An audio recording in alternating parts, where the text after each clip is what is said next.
दूसरी मूवी की बात करेंगे जिसका नाम है बड़े मियाँ छोटे मियाँ। ये एक 2024 की Indian Hindi language science fiction action film है जो अली अब्बास जफर ने डायरेक्ट की है। फिल्म के लीड रोल्स में अक्षय कुमार, टाइगर श्रॉफ और पृथ्वीराज शामिल हैं, जबकि मनशी चिल्लर, आलिया, सोनाक्षी और रोनित रॉय भी फिल्म का हिस्सा हैं। इस फिल्म की कहानी दो फॉर्मर सोल्जर्स के गिर्द घूमती है जो एक बदले की आग में जले हुए साइंटिस्ट के हाथ से भारत को तबाही से बचाने के लिए एक मुसलसल जंग लड़ते हैं। मास्क पहना हुआ शख्स एक इंडियन कॉन्वॉय पर आता है और हमला करता है जो एक खतरनाक वेपन ले जा रहा होता है। ये हमला हिमालय के पहाड़ों में होता है जिसमें हाइटाइजर्स, हेलीकॉप्टर्स और टैंक्स का इस्तेमाल होता है। बहुत से फौजियों की जान चली जाती है और वो पैकेज जो कन्वे प्रोटेक्ट कर रहा होता है हमला आवरों के हाथ लग जाता है। ये शख्स इंडियन आर्मी को धमकी देता है कि वो सिर्फ 3 दिनों में भारत को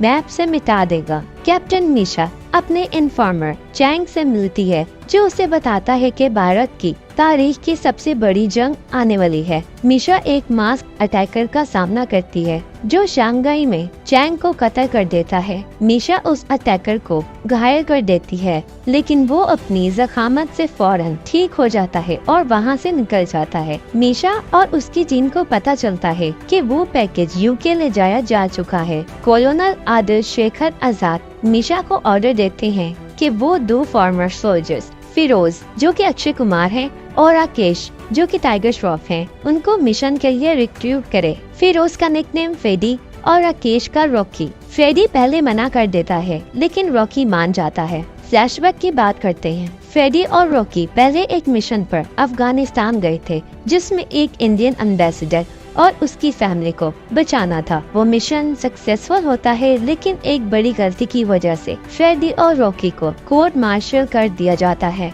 लंदन में मीशा और रॉकी प्राइम मिनिस्टर के पास मिलने जाते हैं जो एक IT स्पेशलिस्ट है। टीम एक सीक्रेट वेलवेट में घुसने की कोशिश करती है जिसमें वो पैकेज छुपा होता है लेकिन उन पर मास्क्ड मैन हमला कर देते हैं। फ्रेडी वक्त पर आकर रॉकी की मदद करता है। जब वॉल्ट अनलॉक होती है तो पता चलता है कि पैकेज कोई वेपन नहीं बल्कि कैप्टन प्रिया डिटेक्स सोनाक्षी है जो फ्रेडी की एक्स गर्लफ्रेंड है। फ्लैशबैक की बात करते हैं। 7 साल पहले फ्रेडी, रॉकी और कबीर अच्छे दोस्त थे। कबीर एक साइंटिस्ट था जो एक क्लोनिंग प्रोग्राम पर काम कर रहा था। इसका मकसद परफेक्ट फौजियों को बनाना था जो बिना किसी शख्सानी तौर पर मार खाए हर जंग जीत जाए। जब आर्मी ने इस प्रोजेक्ट को अनएथिकल कहकर बंद करने को कहा तो कबीर को मना कर दिया और इसको दुश्मन मुल्कों को भेज दिया। प्रिया ने कबीर की सच्चाई आजाद को बता दी। फ्रेडी और रॉकी को कबीर को जिंदा पकड़ने का ऑर्डर मिला था लेकिन उन्होंने उसको मार दिया। लेकिन जो इंसान मरा था वो असल कबीर नहीं बल्कि उसका क्लोन एकलव्य था। प्रेजेंट की बात करते हैं। कबीर अब एक बड़े इंतकाम के साथ वापस आता है। उसके पास फ्रेडी और रॉकी के क्लोन सोल्जर्स हैं जो हर बात मानने वाले परफेक्ट फौजियों की तरह बिहेव करते हैं। कबीर आजाद का क्लोन बनता है और असली आजाद को मार देता है। फ्रेडी, रॉकी, मीशा और पाम कबीर का सामना करने के लिए उसके बेस में घुस जाते हैं। फ्रेडी और रॉकी अपने खुद के क्लोन्स के साथ लड़ते हैं